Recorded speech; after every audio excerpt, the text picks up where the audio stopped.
hook to the airlock aft starboard circular handrail. Can I ask you something? Why is this happening? Light, dark, light, dark, light, dark, light, dark. I don't get it.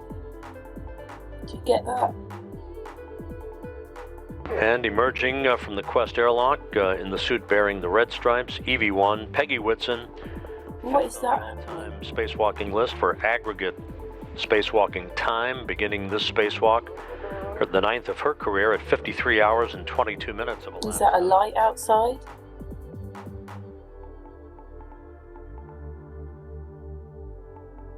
Whitson will configure her tethers and other equipment before giving Jack Is it a Fisher malfunction? the green light, to emerge from the Quest airlock. The International Space Station moving into an orbital sunrise, about to cross the coast of British Columbia. On the airlock forward external D-ring. This has come from this, okay? 22 minutes of elapsed time. Now we're going to get a longer one, look. Longer without the light. Ah, there's the light again. Tethers and other equipment before giving Jack Fisher the green Longer light without the to light. emerge from the Quest Ah. airlock. The International Space Station moving into an orbital What sunrise, is he doing? about to cross, the coast I was just of looking British at some Columbia. footage. They don't do anything. They just hover. They're just hovering around. They don't do anything. We need Bruce Willis or something. Arnold Schwarzenegger. Come on, we need someone to save the day.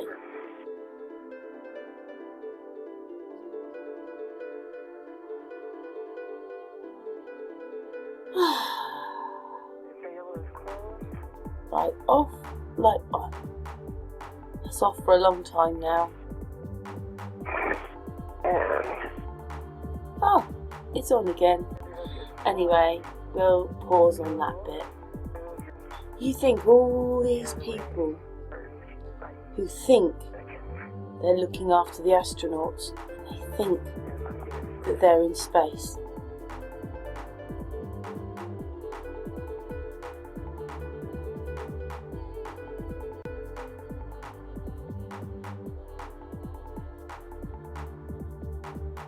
For a second, I'll come over there. All that floating around like that. Whenever I've seen an astronaut supposedly in a vacuum, they're not floating around, because it's a vacuum. Oh! Oh! Did you see that? He bent it! Oh, I think we've got to see that again. He's gonna put his foot on it, and the door bends. Oh, but I haven't whizzed it back too long,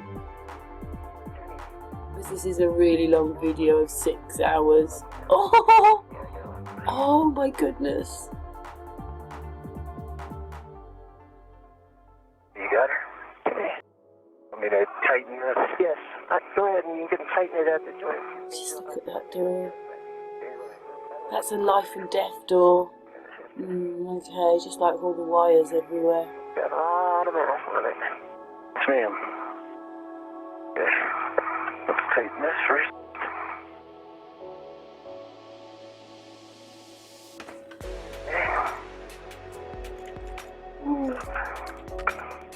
Back. Oh. Look at the door. Located out on the S3 truss of the International Space Station. The bendy door. You'll hear that term from time to time throughout the EVA today. EXPECA is basically an acronym for Express Carrier Avionics Box, about 200 pounds on Earth. This box routes telemetry to experiments inside the International Space Station and has been exhibiting some thermal issues. Not doing anything, So just it's being messing replaced about. with a spare that was flown up on the orbital ATK Cygnus cargo craft last month. Oh,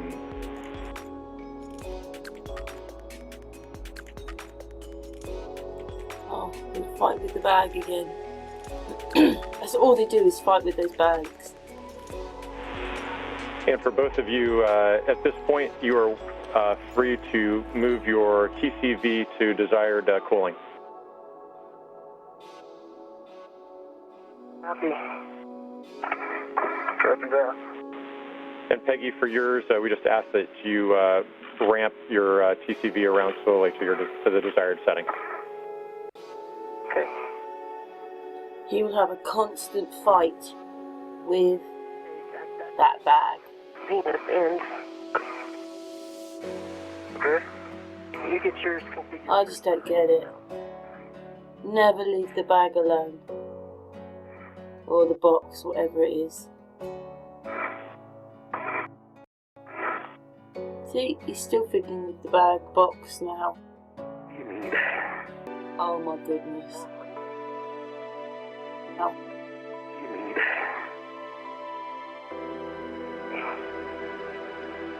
Look at that. Oh my goodness. Oh my goodness, just see that? That isn't hard at all, is it? That's like probably material.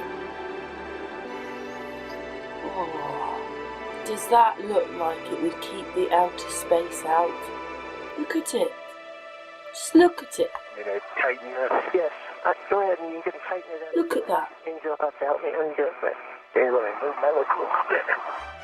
Gonna have to do it pretty good. Got a lot of it. This was done on the 12th of May 2017. Look. That's first.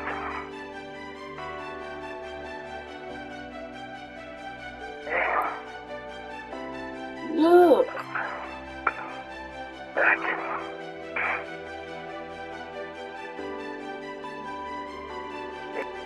Alright. Don't worry, they're going back outside. But I mean, just look at all those people thinking that they are looking after those astronauts. It's just, what a waste of money. Mind you, they don't really look like they're actually doing that much, do they, really? Look at the door. Look! Hold for a second, I'll come over there.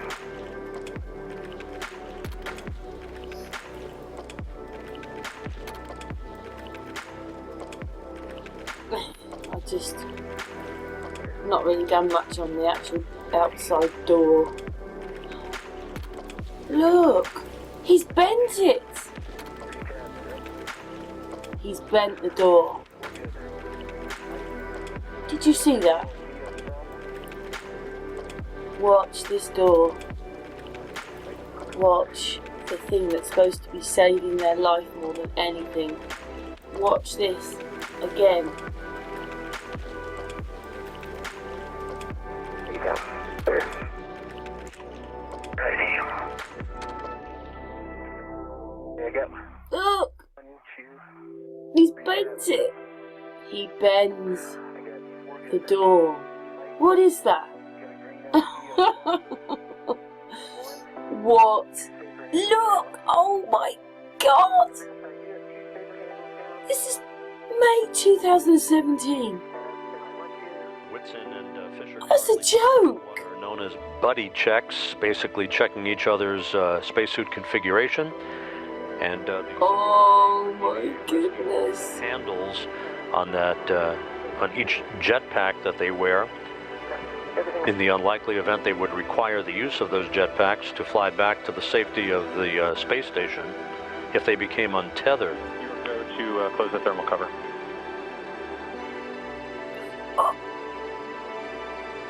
That is supposed to be a thermal cover. Carrier avionics box measures 61.7 inches by 15. You know that that's the door that they came through. You know it is. He called it a thermal cover, but that's the door they came through. Did you see that? For its installation on the Express Logistics Carrier Platform, ELC-4. Rick's going to argue with his bag again. Yep, arguing with his box bag. It's not supposed to weigh anything. It shouldn't bother him at all. He shouldn't feel it, should he? To another spacewalk, because of the amount of battery power the two spacewalkers had to consume, With the loss of one of the two service and cooling umbilicals during spacewalk preparations earlier this morning, that resulted in them having to share a single SCU, swapping back and forth, but at the time at which one of the spacewalkers was not hooked up to that umbilical, they were burning battery power, and so we're watching the electrical capability and the battery power on each of the two spacesuits very carefully. And what are they doing? The major objective of this Nothing. and that would be the swap out of this logistics avionics box. I mean, if anybody was going to fight with a bag, it would be him, wouldn't it? Look at the size of his bag compared to his. And yeah, he doesn't like his at all. And look, this one's got to go around with that one. Oh my goodness gracious me. But he's not fighting with his bag. But this one doesn't like his. Oh, even his lock. Your left side, but I think it's a good position for you to monitor where it is. Let's just burn a little more. Peggy Whitson on the right with the spare Expecca, as it is called, the Express Carrier Avionics box next to her. You can see Jack Fisher almost out of the field. Well, they've left the bendy door alone now. Look at these wires here. Just there. Look. And, I mean, wouldn't this be like climbing on the out... You know, if you could imagine it, it'd be almost like climbing on the outside of a roller coaster ride. And there you are, right on the top of it. Video is sped up, so it looks more natural. But yeah, they're underwater, and the video is sped up. And they do this on the Hubble Space Telescope as well. So that's how you know the Hubble Space Telescope never existed in orbit. This is all bullshit. I need somebody to sing the Little Mermaid song Under the Sea. They're in a water tank. From a distance, can you tell? What's with all this atmospheric bullshit? What kind of camera is this? Do they make it look like they're underwater on purpose? They have two water tanks. They have the water tank that they train in, and then they have this water tank for the fraud. They never work in space. The International Space Station is complete bullshit. What's even more ridiculous about them filming spacewalks in a water pool, and spacewalks are impossible, is that the women for the hoax perm their hair. Here she's in front of a blue screen, and the background is not moving. The cable is completely still. And in real life, there would be airflow in the space station. The space station would be making adjustments that would not stay fixated. It's just a screenshot. And they just put it in the background. It's blue screen. And her hair is permed for this ridiculous hoax. This is a video that I made about the absurdity with their hairdos. They perm their hair. It's ridiculous. Their hair stays fixated. The public doesn't notice that their hair is permed. And yeah, the women are completely ridiculous on the space station. One thing that gives away the International Space Station hoax is the women. They claim they can't shower and they take sponge baths. In real life, women would shave their heads. They would not go with hair like this if they could not shower. They just would not do this. Now, women on zero-G planes with long hair, their hair flows naturally in the air. And the women on the International Space Station, because this is all fraud, their hair is fixated the entire time. Why do they even have long hair to begin with? This woman's hair stays fixated in this position the entire time in her really long International Space Station video. No matter what she does, no matter how she bounces around, you would expect her hair to flow in the air. And it does not happen. It stays completely fixated like that. Now the zero-G plane that they work in can be grounded for these pictures. She does not have to actually be working out, and you wouldn't be able to tell because she has her permed fixated hair. It looks like she's still in space.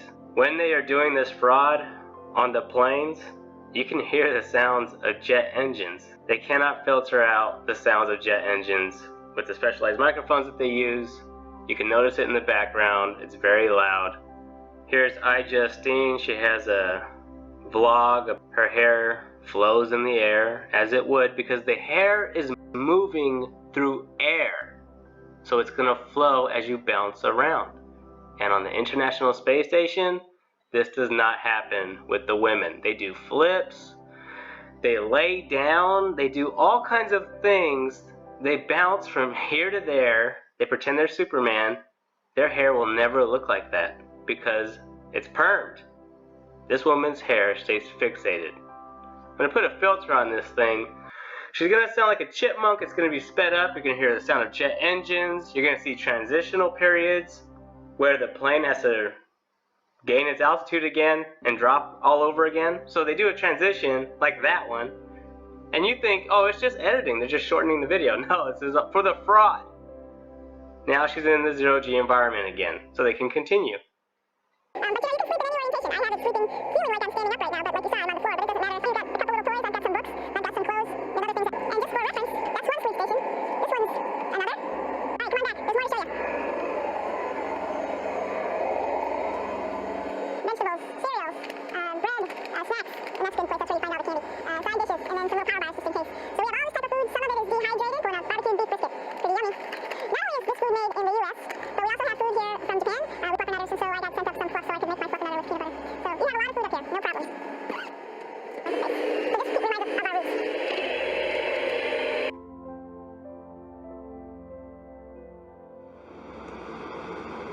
Hello, I'm Sunny Williams. I'm up here on the International Space Station. Now, I'm going to say where we are. So right now, we're in the Japanese laboratory, and I was flying through space like this. My left hand would be where the Japanese laboratory.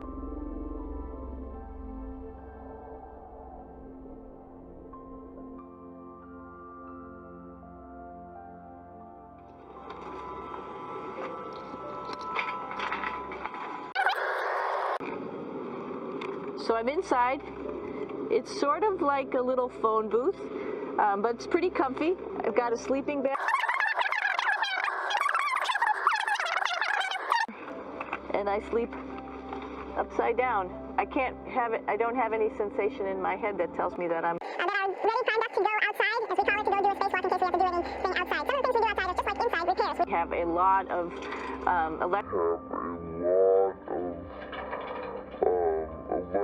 lot of electrical boxes and machinery and solar arrays. And here we are at the throne. This is awesome. You might see the little, you might have noticed the little moon on the outside. It serves for two functions. Number 2, right here. I'll show you. But you see it's pretty small, so you have to have pretty good aim, and you be ready to make sure things get let go the right direction. And it smells a little bit, so I'm closing it up. And that's, of course, for number 2. And this guy right here is for number 1. So they're sort of two slightly separate functions, but you can do a little, essentially both, by hanging on right here and doing number 1 and number 2. I might add it's color-coded, so you really don't get it mixed up, which is nice. This is yellows for number 1.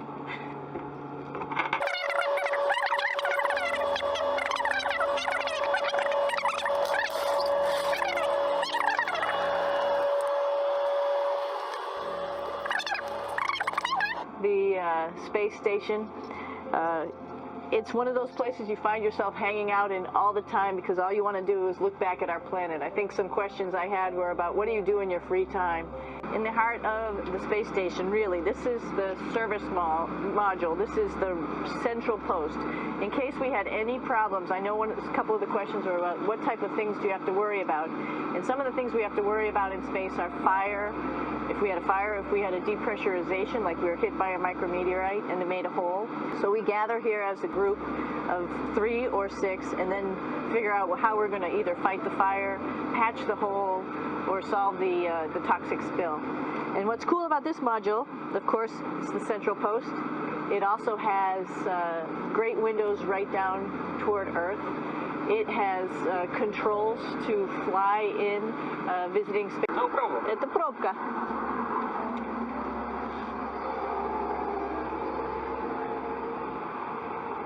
For our ride home, it's a little bit squishy, but everybody asks, how do you sit in the... It's a little bit squishy, but everybody asks, how do you sit in the Soyuz? And you sort of sit in your seat like this. Everybody has a handmade seat for them, sorts of survival gear, with us, keeping us safe in here. So they've pretty much thought of everything. And we'll be home on the planet within the next 12 hours. Pretty shocking. Here's another scene with Catherine Katie Coleman over the place. Please go and do your own research, because all this is about fake. Fake. Nearly everything's fake. Please go and do your own research, because it is to take your freedom away.